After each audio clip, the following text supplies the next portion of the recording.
So hello and welcome to Truth You Can Wake Up To. I'm Samuel William and I'm rocking it old style with a new twist. Check out that parallax background. Parallax background. Oh yeah, I certainly know what I'm talking about. Now I'm recording this on New Year's Eve, 31st of December 2013.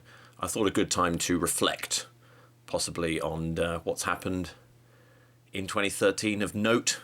And of course, when I say of note, I don't mean just regurgitating everything that everyone else has been talking about. In fact, if anything, I kind of find it difficult to just sort of fight my way through not only the propaganda of the mainstream media, but what I kind of see as a sort of bombardment of the alternative media, almost. Of course, mainly I'm talking about David Icke reading the newspapers first thing in the morning. I find that really quite odd. Am I the only one? I don't know. He's reading the newspapers on a morning news show with nice backgrounds and nice television cameras. And I just kind of feel like I'm watching the BBC sometimes when I watch that. Don't get me wrong. I think they've actually had some really good interviews. That one where that lady who was hanging out with George Osborne when he was into certain types, I'm doing air quotes right now, certain types of parties. That was really good. I really enjoyed it, but I'm finding it very difficult to actually really watch it too much, other than to see what it is. But there we go. I do the same thing with the BBC. I sometimes watch ITV and Channel 4, Channel 4. You can get a really reflective view on what the hell is going on in the world when you watch the very skillful, almost RT-like thing that they have going on there with Channel 4 News. Very serious. Yeah, you can trust those people. Sure you can. Sure you can trust those people. They've signed all of the agreement documents with the powers that be. When the powers that be come to your television studio and they say to you, I'm sorry, dude, you're going to have to sign this document if you want to be on the air. And they say, well, we do want to be on the air, after all. Okay, that's fine. Fucking sign it. Sign the document. I mean, I'm not going to be signing any documents, I can promise you. In fact, I find the whole premise of even holding a pen in my hand and somebody holding a piece of paper in front of me somewhat suspicious. I try not to use a pen too much. I find that, there's a lot of commitment that comes along with a big biro, when somebody shoves that in your hand. It really is like, it means they're trying to talk you into something, get you to agree with something, with you not really seeing the entire 100% whole picture. They're trying to convince you to sign it. Never sign it, everyone. That is my New Year's resolution, 2008. Don't sign nothing, is what I said. Okay. So, I believe that when I first started my YouTube channel back in 2011, I did a video titled something like, what to expect in 2012. And I did it in, I was talking about how possibly in 2012, the open conspiracy will become open to more people than just famous novelists, more than just an open conspiracy in the people who work in the Palace of Westminster, in that spooky Gothic building. I mean, they surely can be aware that as soon as they turn up, there's all sorts of vested interests kind of poking their way around and throwing themselves around the room. It should be pretty obvious to them. I mean, you can see it from out here as well, pretty much, if you know how to read the news. There's something weird going on in that weird old Gothic building. I mean, I'm a really big advocate for, New Year's resolution for 2014 for the Houses of Parliament. Just turn it into a museum. Just get all of the politicians out of there. Tell them, gather them, pretend there's a fire alert, because they all know what to do when there's a fire alert. I mean, you have to in that building. There's a muster point or whatever. They all just sort of go and stand outside for a bit and chat to people, right? So we call a fire alert and we just say to them, excuse me, dudes, but I just wanted to let you know that we're not going back inside that building. What we have is a really set of boring old 1980s offices just down the road, big block of it, just next to the ITV studios, and we're going to go down there and we're just going to run the government from there. And they'll say, what do you, the tradition, and what do you mean? And you say, yeah, dudes, this architecture was designed by people who really understood how to mess with the psychology. I mean, they were Freemasonic temple builders, built that. So, and I think that possibly it's sucking you in to the ethos of the, the Gothic, the new Gothic, early Victorian, optimistic imperialist eugenicist movement.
Optimistic imperialist eugenicist movement. And I just think that those 1980s offices just down there next to ITV Studios would be perfect for you guys, because you could really just concentrate on your paperwork and stop like worrying about all the crap that's going through your head about who am I going to, when you bring the CEO of Rio Tinto to your office and it's the Palace of Westminster, he's much more likely to say yes to the agreements, and as long as it's kept on the down low and all of that kind of stuff. Don't talk about it on the cameras in the House of Commons. We just talk about it in the rooms, the vacuous and extensive and endless back rooms that are in that temple of evil doom next to the river.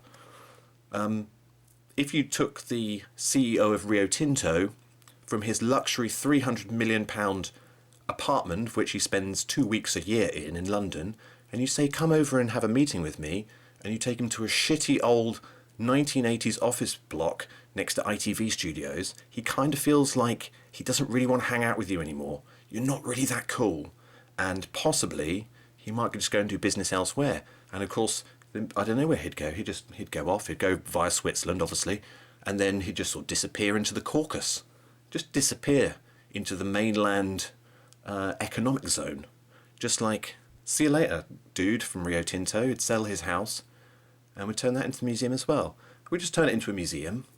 Some of the politicians, we could be like Madame Tussauds, and you could have like a big wax statue of Grant Shapps that people could, I don't know, slap or something, punch. And it would be like the best museum ever. So that is my optimistic viewpoint of what should happen in 2014. We'll have to find out the date of when they go back to work or whatever. The whole fire alert business, I think it sort of happened back in like 1605, didn't it, with the gunpowder plot? For some kind of fire alert. Anyway. Did you watch the alternative Christmas message from, what's his name? From the old Leaky Man. I saw Julian Assange on television. He's put on a lot of weight, and he had a white beard. He looked very much like Father Christmas, Julian Assange at the moment. I don't know what that is, whether or not he's not getting enough exercise in the Ecuadorian embassy. Like, he can't go out in the garden into the compound and run around, for several laps and lift weights and shit. And so he's just sitting in the Ecuadorian embassy, which is a very nice place, by the way. I don't know if you've ever been down there. It's quite a nice place. It's like really, I think they were like built in the, what was it, 1830s or something like that. Massive, grand buildings by the same architect who built all of those big white buildings down on Brighton High Street in Camptown, where it's actually the other side of Camptown in a place called Kemp Town. And it's these big circular, massive, white, awesome architectural structures. And of course inside, lots of very nice rooms with high ceilings and fireplaces and all ornate ceiling stuff, and high art. In a lot of the embassies they have like some really like famous paintings that are just owned by people because it's a really good investment. It just happens to be in a very secure spot called the Ecuadorian embassy, or any other embassy. The German embassy, for example, has got lots of statues and sculptures that really, resemble the empirical eagle of Germany. Of course, the American embassy is a bit like that as well. But they're really nice buildings. So although he's holed up in the Ecuadorian embassy, he's just like he's living in a little palace. He's living in one of the richest districts in the whole of London. He lives just around the back of Harrods, which I don't know if you've ever seen it. It's like a massive Oriental, crazy, epic, just weirdly, amazingly palatial. It's not a small shack in a small yard or a small dusty patch. It's not a little wooden shack. It is a massive, epic Oriental palace. And that tells you that there's something going on down there. If you go down in that area, there's something going on called serious amounts of money. There's a new film come out as well, of course, in the WikiLeaks factual reality documentary. I only saw a clip of it, I haven't watched it yet, but it does look kind of... The people who are supposedly just taking cameras on an everyday mission, they do seem to know really well how to be good with a camera and how to be like a personality. And it almost feels like watching Made in Chelsea, sort of WikiLeaks undercover renegade style. Like they are actually acting out the scenarios, or making an act of the scenarios, or they're just so used to doing that sort of shit it's just boring as hell, so they're just trying to do something so that it's at least interesting. I don't really know. That is my analysis of what the hell is going on down there in SW1 at the Ecuadorian embassy.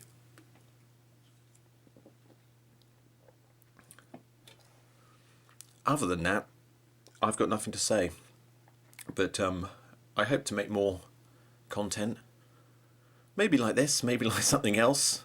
Get a good opportunity and a really nice patch of weather.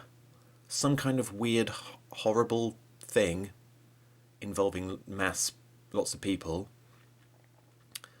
And I'm going to be down there, but it's not if it's hailing with its solid, frozen, razor-sharp shards of ice going in my eyes. That's not very nice. It's not many of my videos before, by the way. It's not New Year's Eve on the 31st of December. It is New Year's Eve on the 24th of December, according to the astrological charts. So New Year's Day has gone already a week ago.